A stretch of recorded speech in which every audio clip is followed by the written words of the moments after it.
asegurar la protección de los migrantes, los desplazados, las personas que por razones políticas, sociales, económicas o ambientales han llevado su vida a otros territorios. Nuestro gobierno se ha comprometido a transformar la relación entre el Estado de Guatemala y las y los guatemaltecos que se encuentran Guatemalan citizens residing outside the country, because they continue to be an integral part of our nation, and their work is a fundamental part of our economy. We are doing this through a strategy that makes it possible for them to have effective participation in our national development, converting them into project partners in order to improve the living conditions for the families that have decided to remain in Guatemala. In the future that we are building, migration is a right, an option. It's not a sentence arising from the lack of opportunities, or from violence, or from hunger. En la última década, Guatemala ha pasado de ser un país de origen de personas migrantes a ser cada vez más un territorio de tránsito y retorno, así como en menor medida también un lugar de destino. Nuestro compromiso es dar un trato digno a todas las personas que lleguen a nuestro territorio, consistente con el trato que exigimos para las y los guatemaltecos en el exterior. Nuestro Estado está haciendo cambios sustanciales en la atención y protección que otorga a las personas migrantes. Hemos identificado las áreas de mejora y oportunidad para fortalecer el manejo de los flujos de la migración internacional de una manera segura, ordenada y regular. Es mi convicción personal, la de mi gobierno y la de la amplia mayoría de guatemaltecos y guatemaltecas, que todos los inmigrantes merecen la oportunidad de una vida digna y el respeto de sus derechos fundamentales, independientemente de las causas que les llevan a migrar. Por ello creemos firmemente en la labor que se realiza a través del sistema de las Naciones Unidas. Guatemala promueve el cumplimiento de los 23 objetivos establecidos en el Pacto Mundial para la Migración Segura, Ordenada y Regular, fomentando la cooperación internacional en el ámbito migratorio. Con esa misma convicción, hemos acogido a 135 hermanos nicaragüenses que fueron liberados de la prisión arbitraria de su gobierno. Nuestro compromiso es que Guatemala sea siempre un espacio de dignidad y libertad para quienes lleguen a nuestro territorio, especialmente para los centroamericanos que son, de acuerdo con nuestra Constitución, nuestra historia y el sentimiento general de nuestro pueblo, connacionales y hermanos. Guatemala reafirma su compromiso con los principios fundamentales de la democracia, tal como ha quedado recogido en la Carta Democrática Interamericana y como un principio fundamental de la organización política de nuestros pueblos. Rechazamos en el hemisferio y en todo el mundo cualquier intento por reprimir las aspiraciones de libertad y justicia que expresan los pueblos del mundo mediante procesos libres y democráticos, como está sucediendo en estos momentos en Venezuela y en Nicaragua. Los principios de la democracia son fundamentales para preservar la libertad, la dignidad y la prosperidad incluyente y equitativa de la humanidad. Señora Vicepresidente, ante esta Asamblea General quiero reafirmar el compromiso de Guatemala para resolver de manera permanente y definitiva ante la Corte Internacional de Justicia el diferendo territorial, insular y marítimo con nuestro vecino país, hermano, Belice. Al optar por el diálogo y los mecanismos jurídicos internacionales, hemos demostrado que la vía pacífica y el respeto a las instituciones multilaterales son el camino más efectivo para resolver disputas entre naciones. Confiamos en que este proceso permitirá alcanzar una solución justa y definitiva, respetuosa de los derechos y la dignidad de ambos países. Este acto es una muestra de fe, de nuestra fe en el derecho internacional y nuestro compromiso con la paz duradera, to no lasting solo peace, para not Guatemala y only for Belice, Guatemala and sino como Belize, ejemplo but also para la as an región example for y the el mundo. region and for the world. Señora Vicepresidente, Madam Vice President, la urgencia de los desafíos que enfrentamos nos obliga a tomar acciones concretas y no simplemente limitarnos a la retórica. Ya se ha dicho a menudo que es momento de pasar de las palabras a la acción.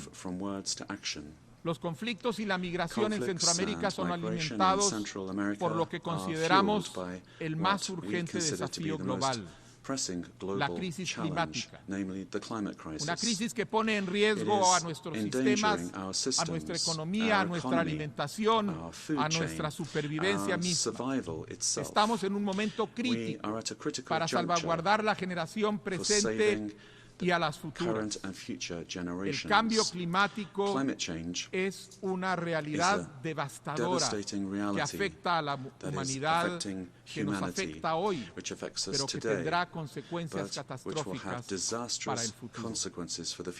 Guatemala, a pesar de ser un país mega diverso, es altamente vulnerable a los eventos climatológicos extremos que causan desastres naturales, inundaciones, deslizamientos, incendios y el incremento de temperaturas de las cuales hemos sido todos testigos este año. Nuestra contribución a la emisión de gases de efecto invernadero es mínima. Y sin embargo sufrimos como pocos territorios el embate de estos eventos climáticos extremos. Estamos adaptándonos a esta realidad y reduciendo la vulnerabilidad de nuestro territorio. En el año 2025 presentaremos la actualización de nuestra contribución nacionalmente determinada en cumplimiento a los compromisos establecidos en el Acuerdo de París. Pero debemos recordar en este foro que la responsabilidad para atender esta crisis es compartida. Nos corresponde actuar para resolverla a quienes sufrimos los embates de esta crisis, pero también a quienes la han provocado. Llamamos urgentemente a las grandes potencias a asumir el liderazgo que les corresponde, así como la responsabilidad moral y financiera con las naciones que hemos sufrido sus peores efectos. El momento para actuar es ahora, y es esencial que la próxima COP29 a celebrarse en Azerbaiyán sea un éxito. El compromiso de Guatemala para lograr ese objetivo es total.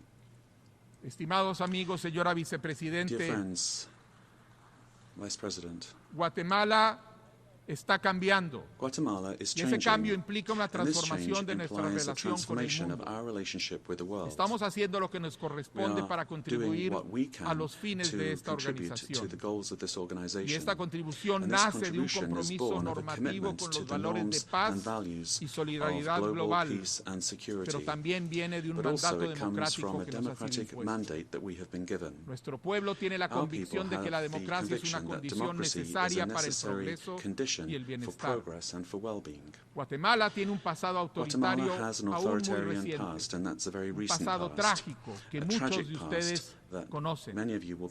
Sin embargo, expresando la vocación de libertad de nuestro pueblo y con un acompañamiento importante de la comunidad internacional, hemos dado un giro hacia la promoción y defensa de los derechos humanos, enfrentando con seriedad nuestros problemas, rezagos y deudas históricas y asumiendo con valentía la responsabilidad de resolver nuestros problemas actuales. La visita reciente del alto comisionado Volker Türk y la renovación inmediata de la presencia en Guatemala de su oficina son un testimonio de este compromiso. Guatemala ha renovado su compromiso Guatemala has con el renewed its cumplimiento de los commitment to objetivos achieving de the desarrollo Sustainable sostenible, Development con la Goals reciente adopción with the del recent Pacto del adoption Futuro of the Pact en for el the marco de Future la cumbre as del part of the Summit of the Tenemos Future. la convicción de que el We are crecimiento convinced económico that por sí solo economic no growth produce el alone desarrollo. does not produce development. La cooperación, Cooperation, la protección del medio protection of ambiente, the environment, la inclusión social, social inclusion, el respeto respect y la for promoción de la and the dignidad promotion humana y of la human seguridad dignity and son security are precondiciones indispensable indispensables del preconditions desarrollo. for development.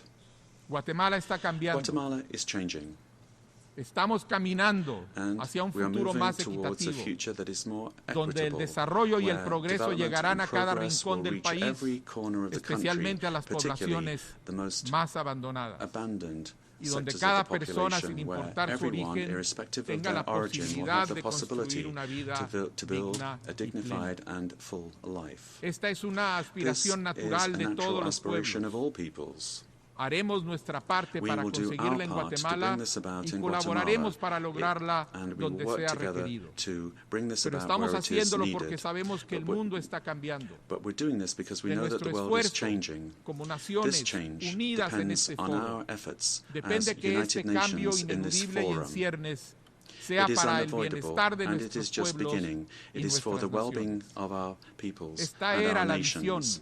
de This quienes is the fundaron vision esta organización that hace was 79 at the años. heart of the foundation of this Esta es la organization visión que 79 debe years ago. orientar This is nuestros the vision that esfuerzos should hoy guide como our humanidad. efforts today as Y humanity. termino And I conclude citando al quoting libro sagrado the del sacred pueblo maya, el book Popol of Vuh, the Mayan que people, the refleja este Popol sentimiento Vuh, diciendo as follows. que todos se levanten Let everyone y que nadie stand up and se quede advance. atrás. Let no one be left Muchas behind. gracias. Thank you very much.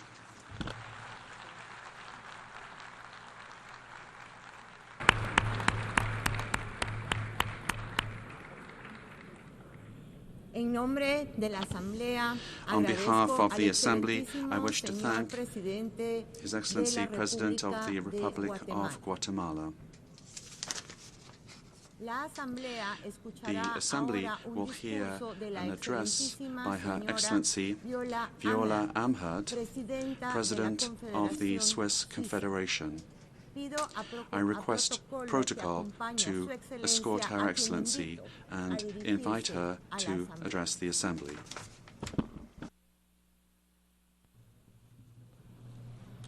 Madame la vice-présidente, Madame la vice-secrétaire générale, Excellences, Mesdames et Messieurs.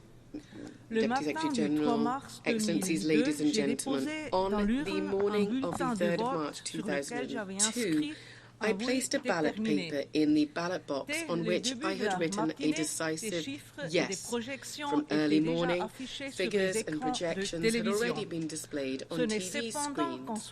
And yet, it wasn't until the evening that the verdict was rendered. After a long and difficult struggle and a controversial election campaign, Switzerland was going to join the United Nations.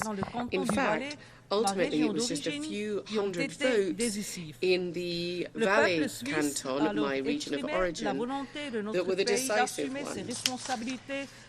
The Swiss people thus expressed the resolve of our country to shoulder its responsibilities and to participate in international politics in a spirit of solidarity.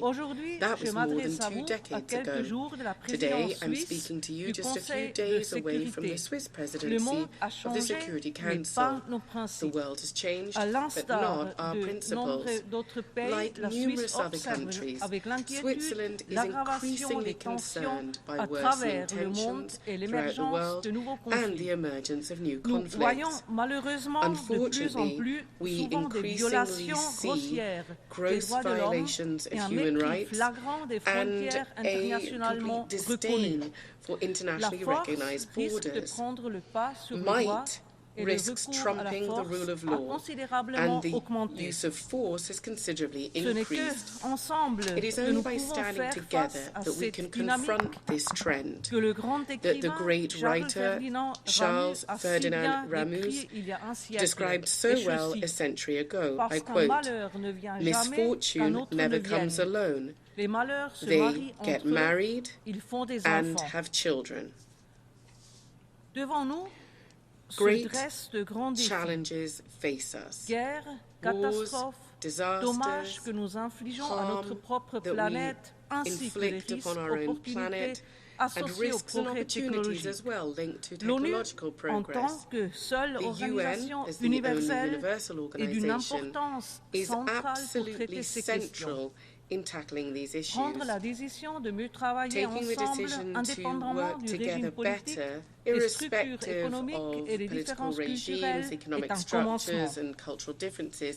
Le monde ne doit pas se diviser en blocs. Cela implique que nous soyons prêts à négocier avec toutes les grandes régions du monde sur des principes qui soient dans l'intérêt de tous et respectés par tous. Le droit international doit toujours constituer la base.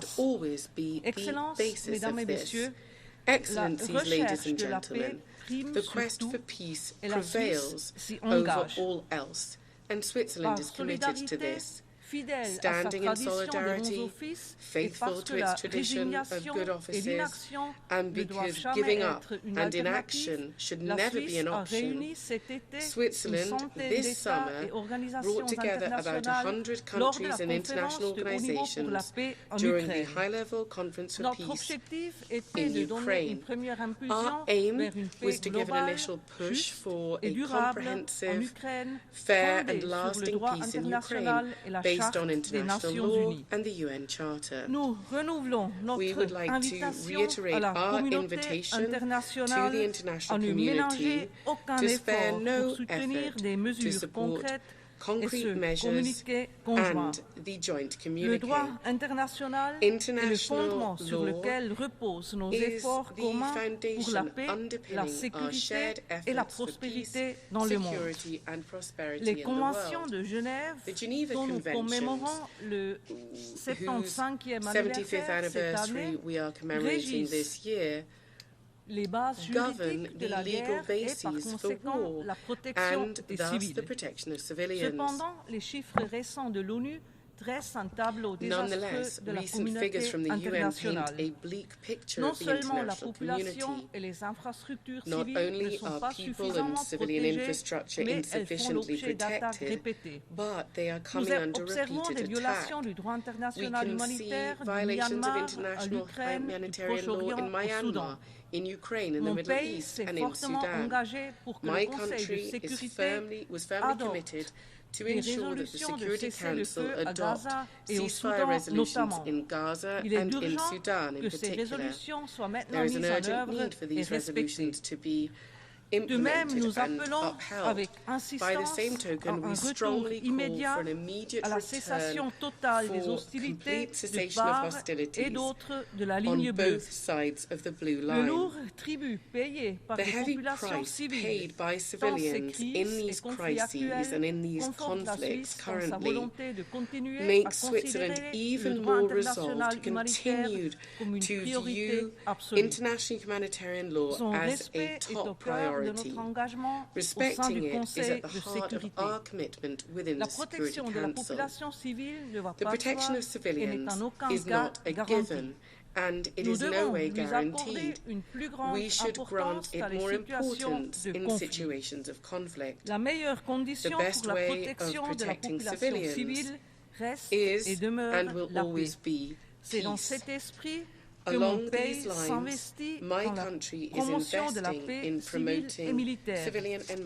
Bien que certaines missions de paix n'aient pas atteint tous les objectifs fixés, elles contribuent jour après jour à la sécurité des personnes, à la stabilité et à la paix. Nous devons surmonter les désaccords lorsqu'il s'agit de décider de nouvelles missions. La paix est trop précieuse pour devenir un terrain de jeu où s'expriment des intérêts particuliers. Aux côtés de nombreux partenaires internationaux, la Suisse apporte sa contribution à la promotion de la paix et conforte son engagement là où cela est possible. Outre les questions liées au conflit et à la paix, de nombreux autres défis nous préoccupent.